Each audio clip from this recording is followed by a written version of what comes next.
Natal foi a maior base americana fora do território deles. Natal era a Casa Branca dos trópicos. Aqui tinha espiões de todas as nacionalidades. A estada dos americanos aqui era passageira. Quem vai para uma guerra? O medo de morrer. Então eles queriam festa, queriam dança, passear pela cidade, como se não houvesse um clima de guerra. Ele era da Força Aérea do Exército Americano, da parte de meteorologia. E acabou ficando por aqui. E ficou por aqui. O que você pensa sobre essa participação de Natal na Segunda Guerra? Eu penso que ela é menosprezada, ela não tem o alcance que deveria ter no Brasil.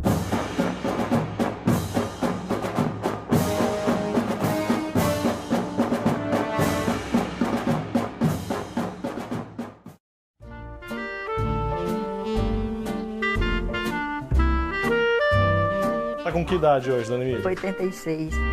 No tempo da guerra, Natal era muito pequenininha. Era uma provínciazinha muito boa, muito maravilhosa. É difícil precisar numericamente, mas Natal teve em média de 10 mil americanos aqui no período a partir de 1943 até 45. Para uma população de mais ou menos quantas pessoas nessa época? Em torno de 55 mil habitantes Natal tinha na Segunda Guerra Mundial. Eles viraram a cabeça do povo de Natal, né? Ainda hoje é o povo de cabeça mais arejada que tem no Nordeste, é o povo de Natal. É uma herança dos americanos. Agora, eles trouxeram muita perreio pra gente, sabe por quê?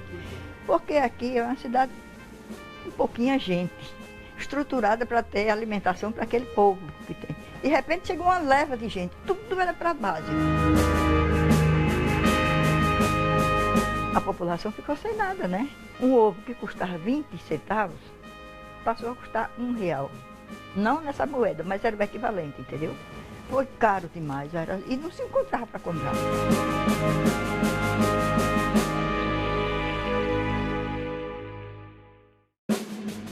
Isso aqui era meu brinquedo. Eu nasci em 42, eu nasci na época da Batalha de Stalingrado, quando estava começando a Batalha de Stalingrado.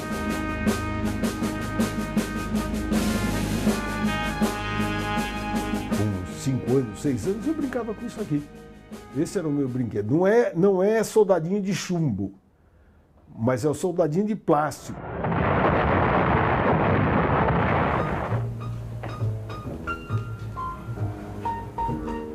Getúlio em primeiro plano, né? Quer dizer, com o chimarrão e atrás o Roosevelt, que é o representante mesmo da política da boa vizinhança, né? Os dois.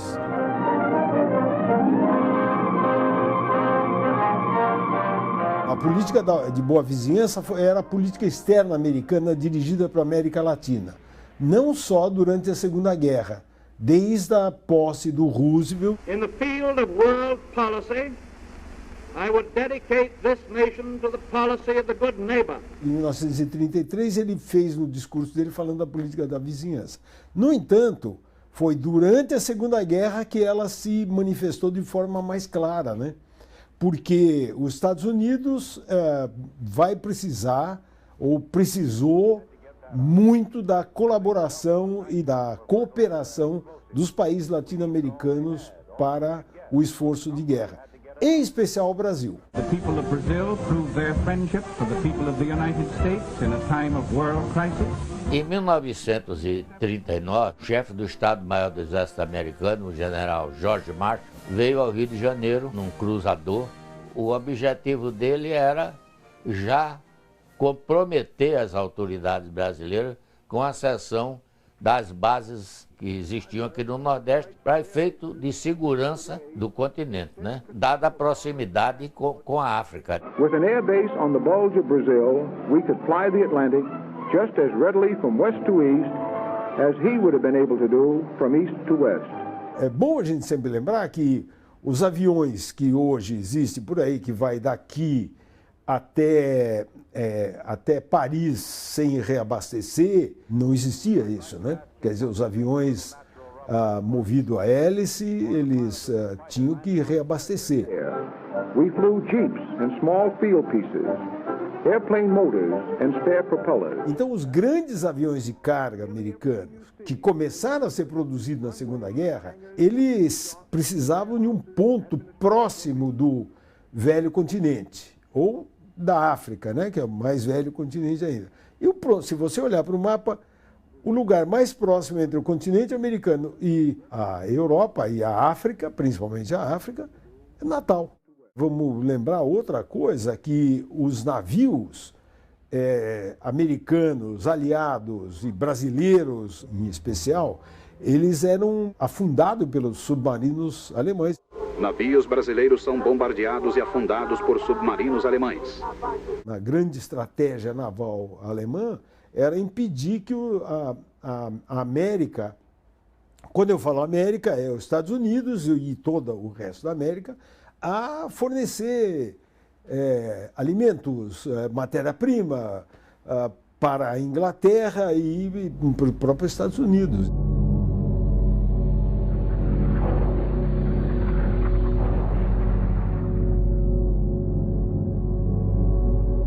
Os aviões ou navios saem da costa leste americana, param em Natal, de Natal atravessam o Atlântico e de lá eles vão passo a passo subindo pelo norte da África e depois eles invadiram a Itália por baixo.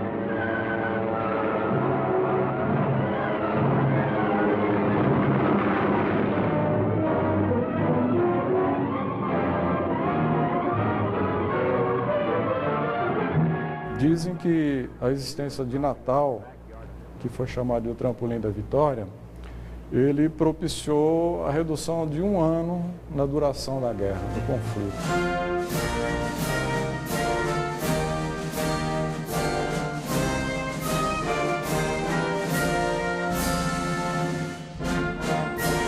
Essa ponte, vamos dizer assim, no sentido figurado, Natal-África, foi muito importante. Daí se chama Trampolim da Vitória, não é?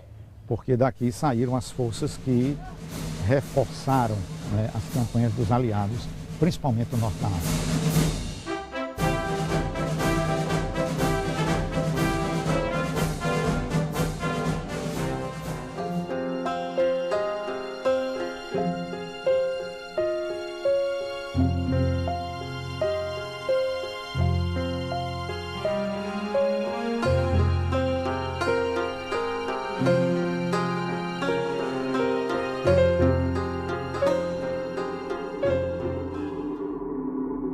Se você for para lá, visite a rampa, onde estão localizadas as antigas instalações construídas pelos americanos, onde chegavam os hidroaviões. Uma boa parte dos aviões não aterrissavam na terra, eles aterrissavam na água e depois chegavam na rampa, descarregavam o tanque de guerra e depois ia para o teatro de batalha na Europa. Não só na Europa, depois ia para o teatro de batalha do Pacífico também.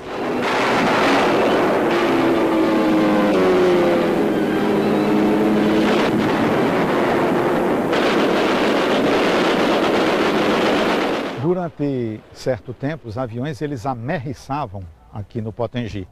E aqui era uma espécie de aeroporto. Essa área toda, não só essa, mas muito mais larga, era uma espécie de aeroporto onde as pessoas desembarcavam. E o nome rampa vem exatamente daí, do local onde as pessoas do hidroavião vinham para a terra. Eles amerrissavam no Potengi. Amerrissavam, porque aterrissar é na terra. E aí eles vinham para cá e foi, durante muito tempo, a grande porta de chegada a Natal, ao Rio Grande do Norte, foi o estuário do Potengi. Daqui saíam soldados, daqui saía munição, daqui saía alimento. Então se cogitava que os nazistas tinham interesse em dominar Natal para dificultar esse acesso à África. Uma vez dominado Natal e parte do Nordeste, o acesso à África ficaria muito difícil e eles então teriam uma imensa vantagem, uma vez que os americanos teriam dificuldade de chegar à África.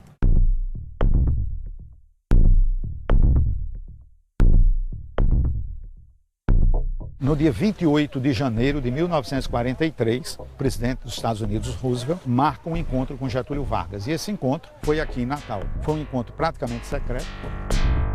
Getúlio chega na véspera, 27, fica hospedado em um navio e o presidente Roosevelt chega na manhã do dia 28, que também fica hospedado em um navio aqui no Potengi. Ele veio de hidroavião, amerrissou aqui e se hospedou no navio.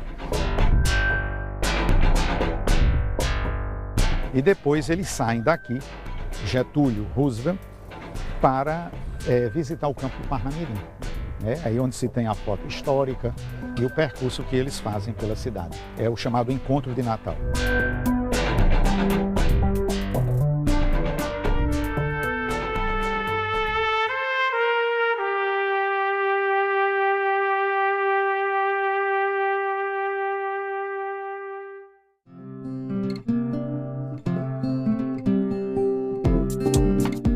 Eu morava com meus pais, meus irmãos, nossa família de 6, todos nascidos em Natal. Meus pais nasceram em cidades vizinhas, no interior do estado, e permanecemos lá até dezembro de 43.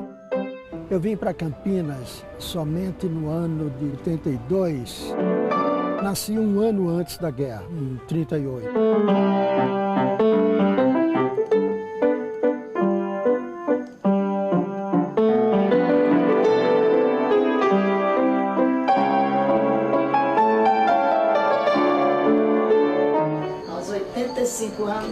A pianista Nova Nóbrega conta como se inspirou no clima de Natal, vivendo na presença dos americanos, produzir um trabalho musical. Eu tinha 11 anos, quando a guerra começou. Nesse dia, 1º de setembro, por sinal era até aniversário de minha mãe, ela estava escutando as notícias da invasão dos alemães no corredor polonês. Foi em uma batalha desigual. Os nazistas atacaram com tanques e os poloneses se defenderam com cavalos. Meus avós já moravam em Natal, meus pais em Caicó, mas eu voltei a estudar em Natal. Passei temporadas estudando em Natal. E frequentava tudo e admirava tudo, porque eu gostava muito de novidade. Também estudava inglês.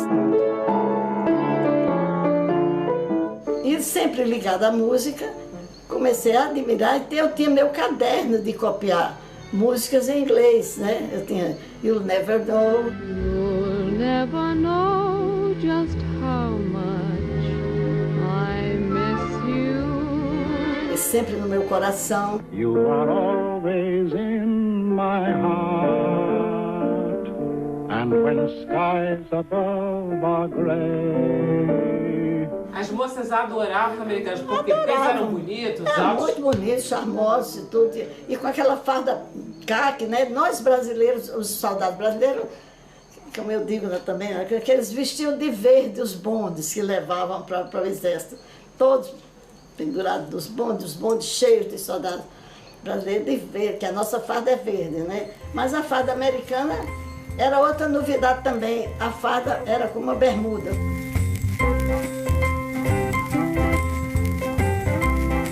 Acho bem interessante, essa farda aqui é original, é a farda de verão da Força Aérea, do Exército, tudo estão aqui catalogadas, tudo aqui é original. Isso era a roupa que o americano usava? Usava de verão aqui, diferentemente da Europa, que era aquela farda mais encorpada. Era mais grossa, por causa do frio. Por causa do frio. Aqui, como era calor. Essa passou por Natal. Capacete original do serviço médico. E uma coisa que eu acho bem interessante são os álbuns que nós temos das pessoas que passaram por Natal. É porque a gente tem hoje nos arquivos americanos toda a fotografia oficial. Mas aqui não, é o dia a dia da cidade entre eles. Ele registra as namoradas, as figuras interessantes da cidade. Olha as namoradas do cara aqui, o cara era bonitão. Olha. O comércio, as bandas, o carnaval.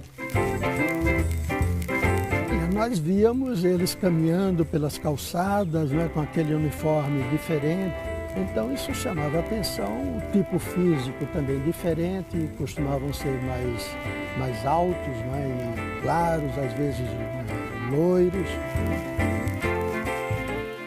eu aprendi a dançar swing. Eu fui a primeira pessoa que cheguei em Caicó dançando swing. Os americanos trouxeram pessoas conhecidas. Trouxe Kay Francis.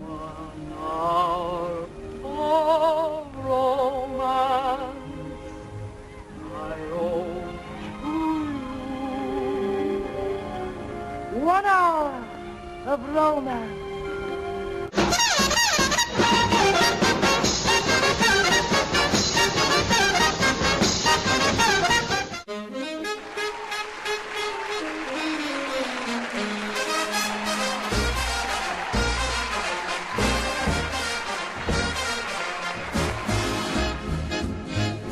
Grandes big bands que vão surgir, elas vão ter um papel muito importante durante a Segunda Guerra.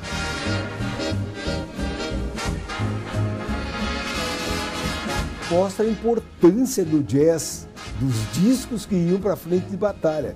Os soldados se animavam, sabe? E não esquecer que os artistas americanos iam para frente de batalha para fazer shows, para animar.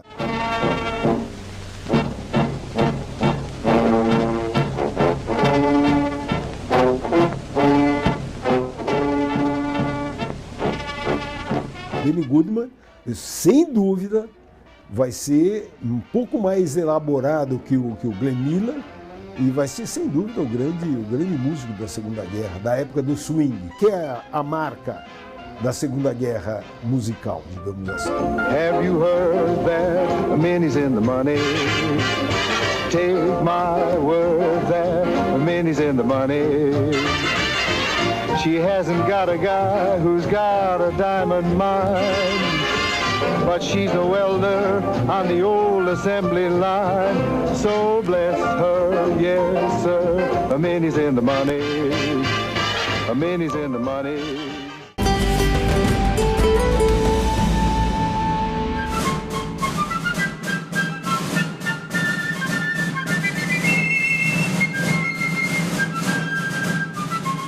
Eu fui o primeiro brasileiro a servir a mesa do comando. Também inaugurei a fábrica de Coca-Cola.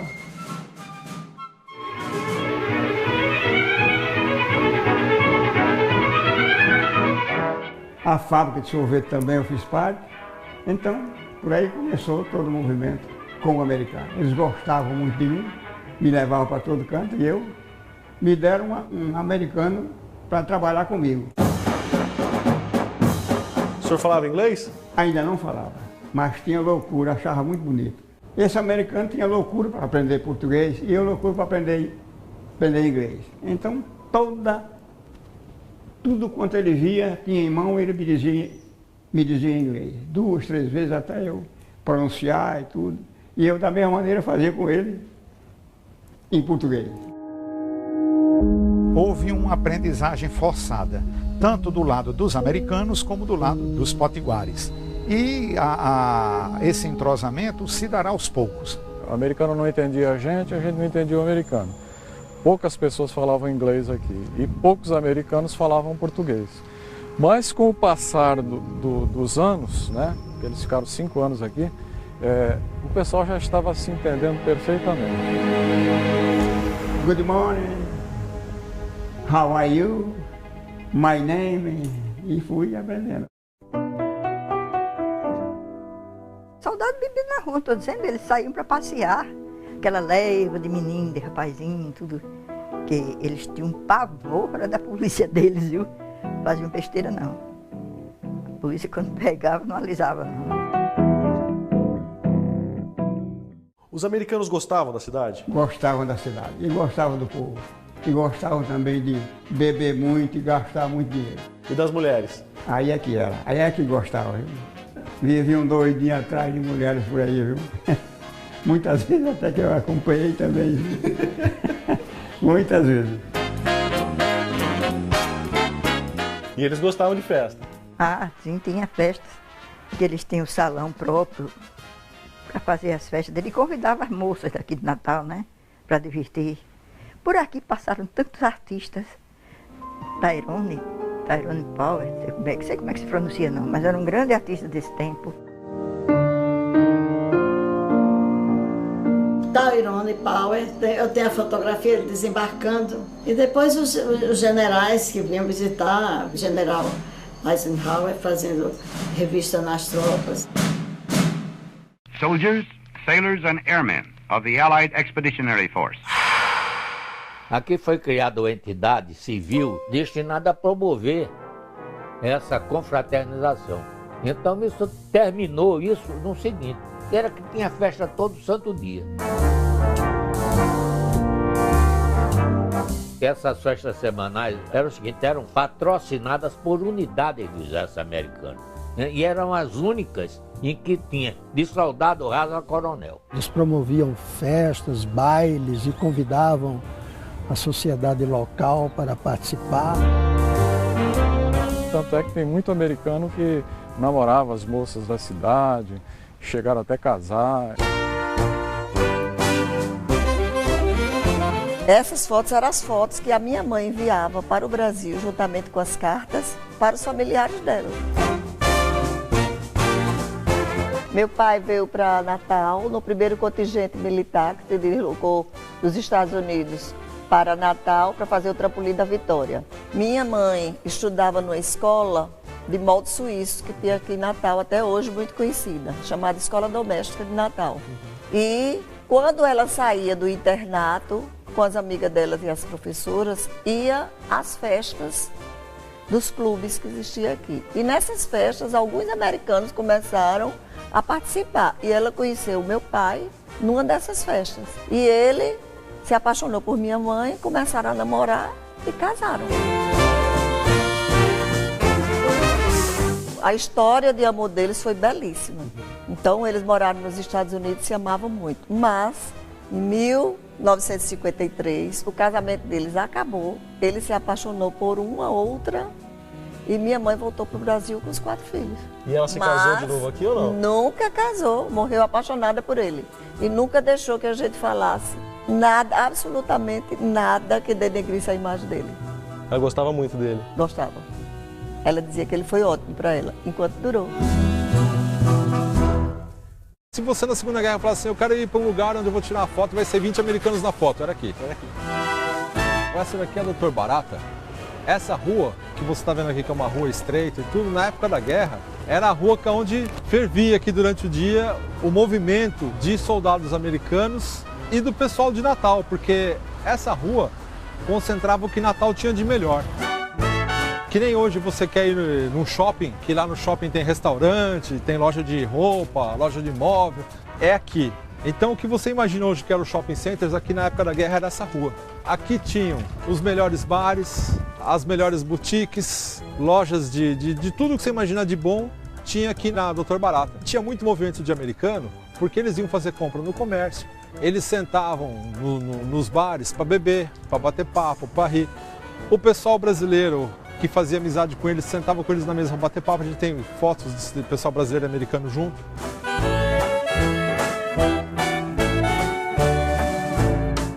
Então, assim, se ganhou muito dinheiro na guerra, o taxista ganhou muito dinheiro, o cara do bar ganhou muito dinheiro, o comerciante ganhou muito dinheiro, vendia meia de seda, vendia relógio, vendia perfume, vendia tudo o que você imaginar. E a dona do bordel?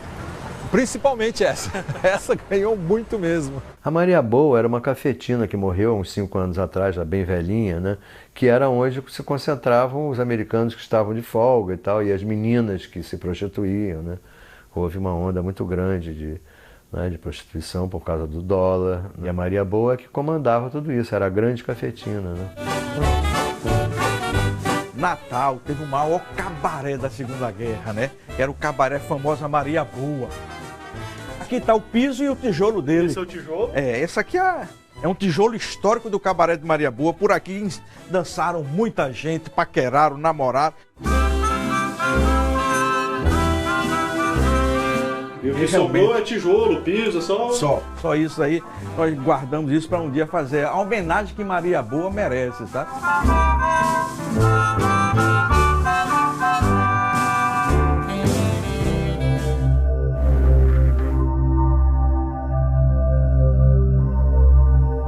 Aqui nesse sobrado que fica no bairro da Ribeira, vivia um cônsul italiano. Ele acabou sendo preso na época da guerra por espionagem. Agora, dá só uma olhada na decoração do chão da sala dele, que é repleto de suásticas nazistas. Quando chega a guerra chega na Europa, mas não chega aqui. E continuaram esses cônsuls aqui, a serviço de inteligência, espionagem, quinta coluna e tal, até que o Brasil entra em guerra. E os americanos sempre atrás de pegá-lo de alguma forma, até que acharam um jeito, denunciaram para a polícia. A polícia veio aqui e prendeu Guilherme, ou Guilhermo. Porque na época, antes da guerra, isso não era uma coisa ruim. Inclusive, essa daqui, ela é virada para o lado contrário, quer dizer, daria sorte, coisa e tal. Quer dizer, é um símbolo muito antigo da humanidade e que depois da guerra virou um símbolo maldito.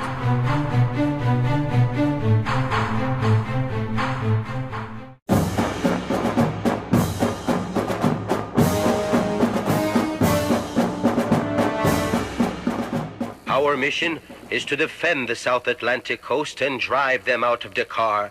And once again, have freedom and democracy. Aqui na base aérea de Natal funcionava a famosa Parnamirim Field, que foi onde os americanos se instalaram durante a Segunda Guerra Mundial e transformaram esse lugar aqui na maior base militar americana fora dos Estados Unidos. A base hoje está completamente modificada, mais moderna, mas ainda concentra treinamento militar e ainda tem muita história para contar. Welcome to Parnamirim Field, our largest base outside of the United States of America. All of you young soldiers from various parts of our great nation, such as Florida, Pennsylvania, California, Texas, New York, left your families in order to fight for freedom. O Brasil, ele tinha a responsabilidade de fazer a defesa aérea. Defesa aérea, no caso de vir algum caça alemão atacar a nossa base, que era uma coisa quase impossível, né?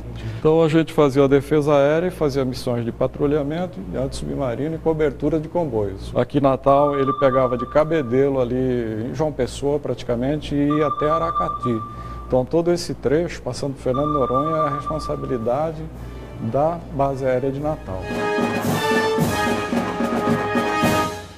Essa capela ela foi construída pelos americanos no início da década de 1940 e ela é uma capela católica, apesar da maioria dos americanos serem protestantes, né? E ela servia justamente para o pessoal vir rezar e fazer os pedidos para que conseguisse atravessar o Oceano Atlântico aí sem problemas, né? Que era a missão que eles fariam no outro dia. Ela servia também, infelizmente, né, para que os corpos dos militares acidentados ou abatidos em combate fossem velados aqui. E também existia um cemitério norte-americano em Natal, onde os corpos eram enterrados. Após a guerra, esses corpos foram levados para os Estados Unidos.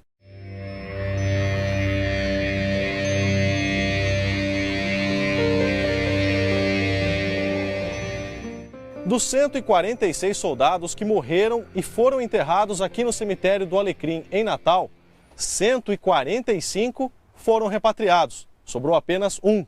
É o corpo do sargento Thomas N. Brown, que morreu quando tinha apenas 22 anos de idade. Ele era da Força Aérea do Exército Americano, da parte de meteorologia. Diz a lenda, diz a história aí, que provavelmente ele morreu de uma doença venérea.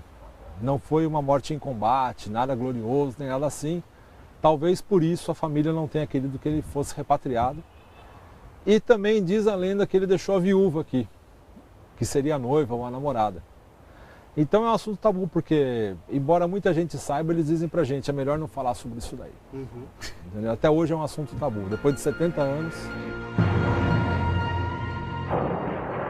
Numa criança, como é que era viver naquela época? O senhor chegava a ter medo de guerra, medo de bombardeio, medo de invasão? Como é que era? Toda a cidade teve, porque havia os treinamentos, né, de defesa antiaérea, compreendeu? Apagava-se tudo. O blackout hoje era mais cedo?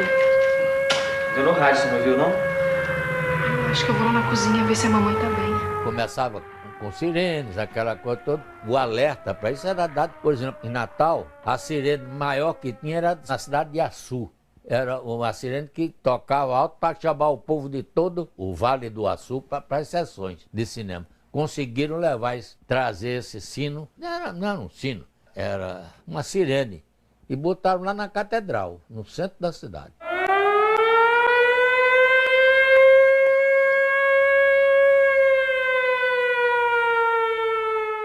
Clima de guerra houve, não houve o confronto, porque se temia uma invasão nazista através dos submarinos. Daí a área costeira é declarada área de guerra.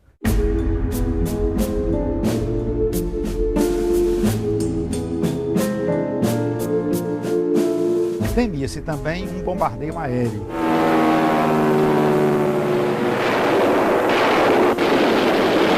Mas isso era mais difícil devido à dificuldade de abastecer os aviões para voltar. Eles teriam condições de vir, bombardear e abastecer para voltar. Isso era meio complicado. Fato é que havia o blackout, as casas à noite eram obrigadas, durante determinado período, principalmente em 1943, de fevereiro a outubro, as casas elas apagavam as luzes à noite. É só um treino, não é um bombardeio, é um treino antiaéreo. E para acender qualquer vela, qualquer luz fraca, tinha que colocar alguma coisa nos vidros para que não aparecesse a luminosidade. Natal era blackout, direto, toda noite, que havia o perigo de um ataque alemão pela proximidade, né? Então, quando veio, dispararam as sirenes de todos os pontos do exército, e os holofotes cruzaram o céu. Muita gente que queria ir para algum abrigo. Nós fomos nos esconder dentro de um abrigo antiaéreo. Caberiam cerca de 30, 40 pessoas. Nós permanecemos ali durante uma meia hora, mais ou menos, e depois fomos autorizados a retornar a nossas casas.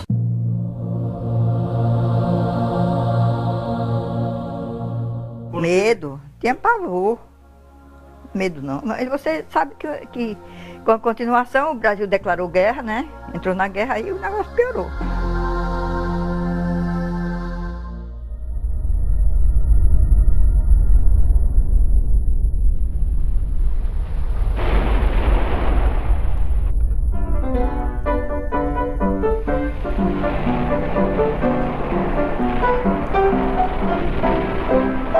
Essa marchinha Ai, ai, Cecília foi inspirada exatamente pelo fato do batalhão brasileiro da FEB estar na Itália.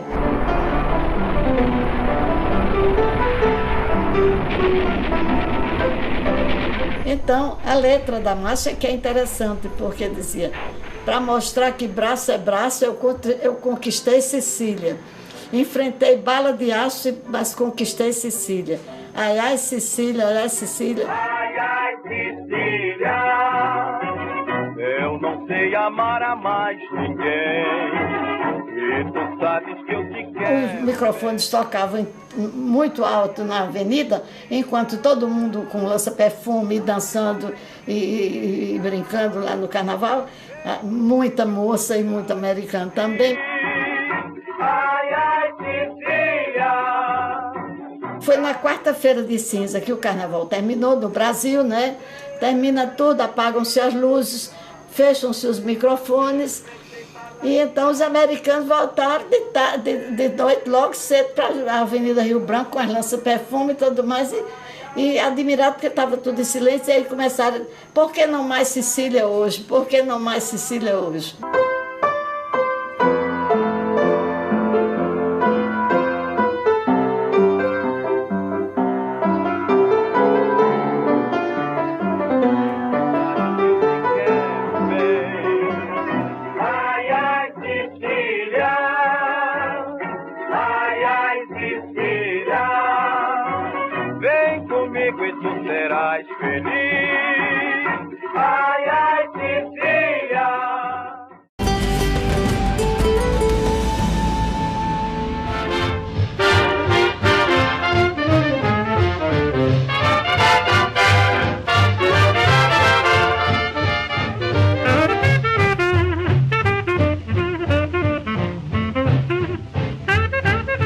Esse aqui é o capacete, digamos, verão militar brasileiro.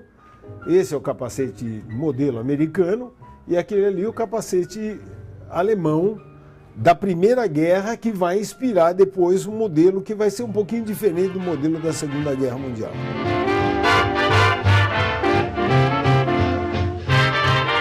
É interessante a gente notar como está presente a Segunda Guerra. Eu devia ter aqui uns 6 anos e o meu irmão devia ter uns 3,5, por aí. E eu com o capacete da Segunda Guerra. Eu recordo que naquela época foi introduzido o hábito de mascar chiclete. Hoje em dia, os jovens estão sempre usando o celular, não é verdade? Na época, não havendo celular, você seria um jovem moderno se mascasse chiclete. Uma das coisas que chamava muita atenção eram os enlatados, né? Até porque a guerra usava muito. Alimentação, por exemplo, nas sacolas metafóricas da política da boa vizinhança, chegou a Coca-Cola. E chegou uma revista chamada Seleções. E chegou uma revista chamada Em Guarda, que era bastante americano, aquilo fazia parte da cultura americana.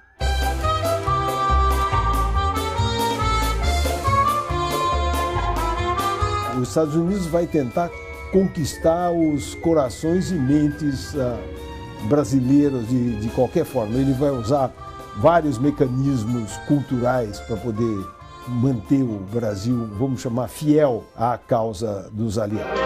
Brasil, pra mim, pra mim.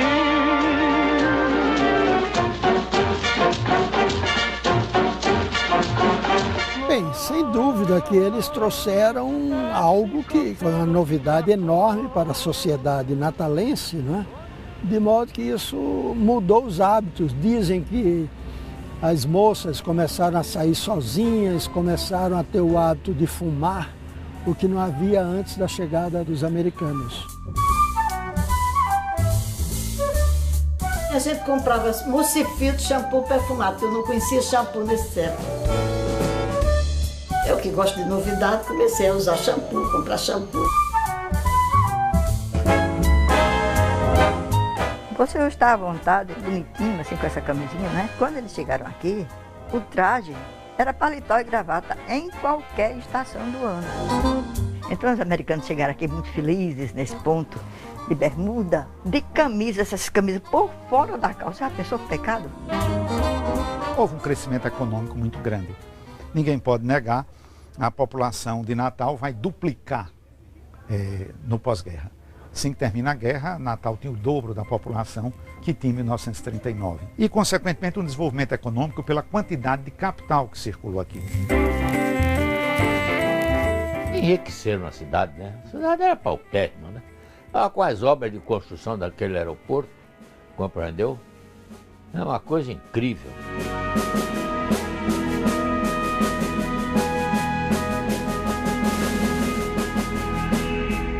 A construção da base naval foi muito importante, a base naval, que hoje a gente chama Base Naval de Parreiras. Foi dessa época a construção de estrada, principalmente do acesso ao campo de Parnamirim, que é a primeira estrada asfaltada de Natal e muito longa para a época. Então tudo isso houve um desenvolvimento econômico. A quantidade de asfalto que eles gastaram em vias de circulação dentro da base aérea, iluminação, compreendeu? O serviço de telefônico dele era maior do que o da cidade de Natal.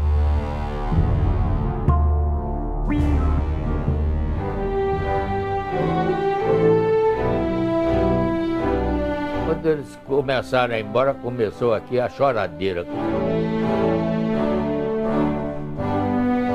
Quando os americanos saem, né? Eles terminam a guerra. Tristeza. Nós temos depoimento de um cidadão que foi fazer o discurso da vitória. E cadê juntar a turma para fazer o discurso da vitória? Parecia um desastre. o que aconteceu. Ele disse, meu Deus, o discurso da vitória no Teatro Carlos Gomes, hoje Alberto Maranhão, foi um desastre. Todo mundo triste. Enquanto o mundo todo comemorava a vitória, que tristeza, a guerra acabou. E agora, José? O que é que nós vamos fazer?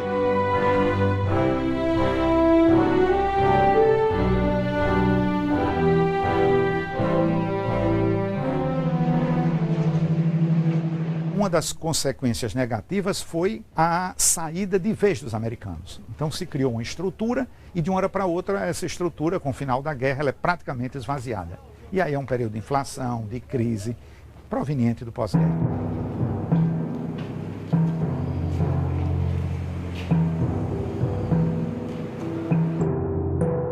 E aqui, ainda hoje em Natal, há uma tendência para americanizar os nomes. E disseram que eu vou ser americanizada, com burro do dinheiro que estou muito rica, que não suporto mais o breque de um pandeiro e fico arrepiado ouvindo uma coisa. Você anda em determinadas ruas, os nomes quase todos são americanos, né? São em inglês. E isso chama muita atenção. Você encontra mais nome de comércio em inglês muitas vezes do que em português. A gente sabe que muitas expressões corriqueiras que se utilizam ultimamente ficou muito potiguizado, vamos dizer, por exemplo, o boy, algumas coisas que se usam assim muito em Natal. Thank you. What's your name? Esquina do Brasil, cenário mundial, e na Segunda Guerra, seu palco foi Natal. Além do horizonte, eu fico imaginando vários aviões atravessando o oceano.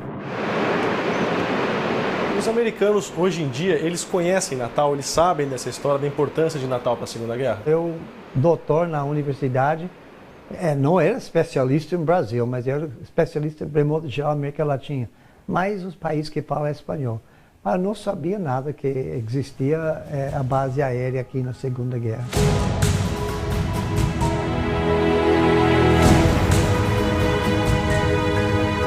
Isso aqui é de um avião Ventura, o PV-1, da US Navy, do VB-127, sediado em Fortaleza. Quem em agosto de 43 se acidentou aqui na frente do nosso porto, no mar. Levantou o voo de Parnamirim Field, iam com 10, como a tripulação era muito, a gente imagina que ele estava em treinamento. Ele não conseguiu ganhar altitude, houve uma falha, um pane, e ele tentou amerrizar no rio Potengi, né? E não conseguiu, ficou na frente do forte.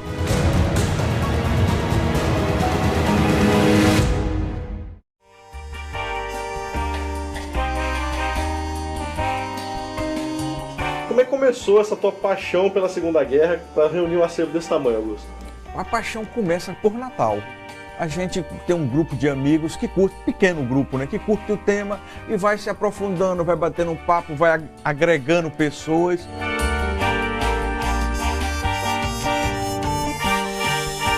Por isso que a gente está aqui.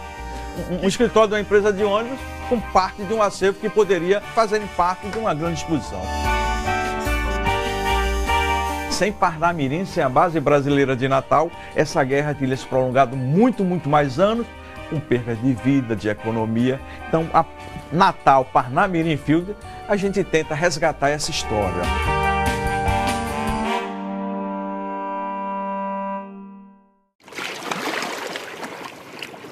A rampa hoje ela não está conservada, ela podia ter um outro status aqui na cidade, como é que é? Está todo um projeto de revitalização, inclusive com a instalação do Museu da Segunda Guerra Mundial. Isso ajudaria a divulgação e preservaria a história. Lá em Natal que começou esse gesto positivo. O Luiz da Câmara Cascudo, que é o grande folclorista brasileiro, ele fala, aí começou o thumbs up. E ele fala que a gente começou a se americanizar, mais ou menos, né? Mitos, por exemplo, o famoso forró, isso é mito. A gente não sabe se for all, se é como diz o mito, que é for all, para todos, e virou forró. Segundo o Câmara Cascudo, não é isso. Ele acha que o forró vem de forró bodó, que é confusão, que é brincadeira, que é, né? Agora, existe a lenda, né? Poder convidar quem quiser. Uma festa for all, para todos. Os bailes, né, na base, sábado era só para os americanos, domingo era for all. Ah, vamos no for all, vamos no forró, vamos no forró. E que virou isso. Agora a lenda eu acho mais interessante.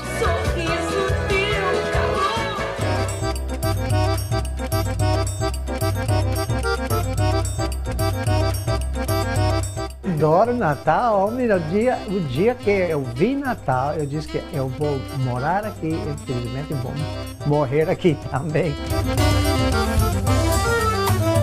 Eu acho que a presença dos americanos aqui mudou completamente o nosso contexto. O contexto de uma Natal provinciana, sem indústria, que todo mundo era funcionário público, uma granjinha aqui, uma acolá.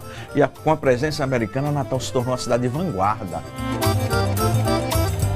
A cidade, vamos dizer que se sentiu mais moderna, mais contemporânea, né?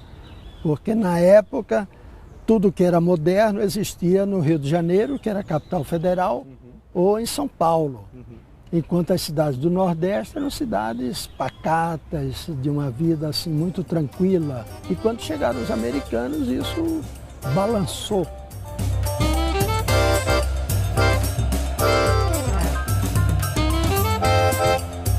O crescimento urbano da cidade é muito grande, né?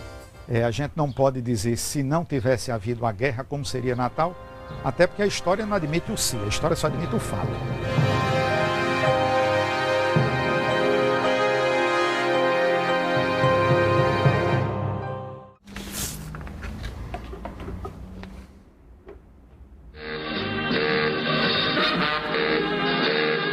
Qual o seu legado americano predileto? O jazz. Para mim foi uma das coisas fundamentais. Você estava lá, de repente passava um artista americano, já pensou? Era assim que se via.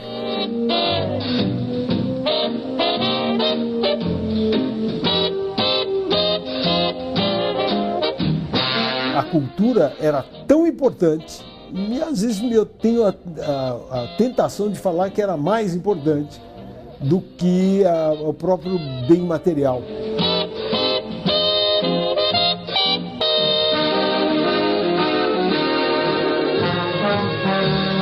Já estava previsto, né, que um dia eles iriam embora. O que o senhor mais tem saudade daquela época? É só daquela convivência, daquele movimento, né? De tudo que eu fazia, tudo que eu fazia eu gostava.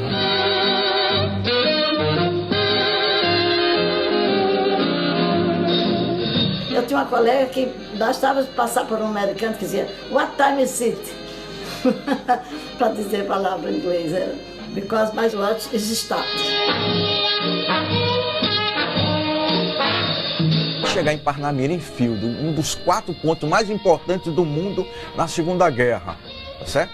A gente chega lá, tá lá a pista, tá o alojamento, tá o hospital, e a gente faz aquela visão ao passado, a volta ao passado, e vê que há 70 anos atrás aquilo era um mundo.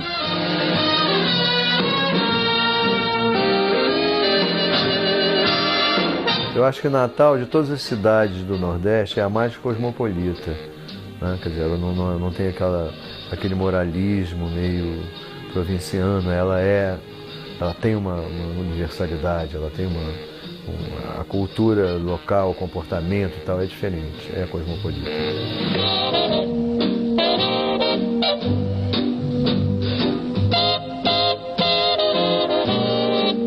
A influência dos americanos aqui foi muito grande e eles eram muito afáveis e por isso que eles foram bem recebidos, porque eles tratavam as pessoas daqui muito bem.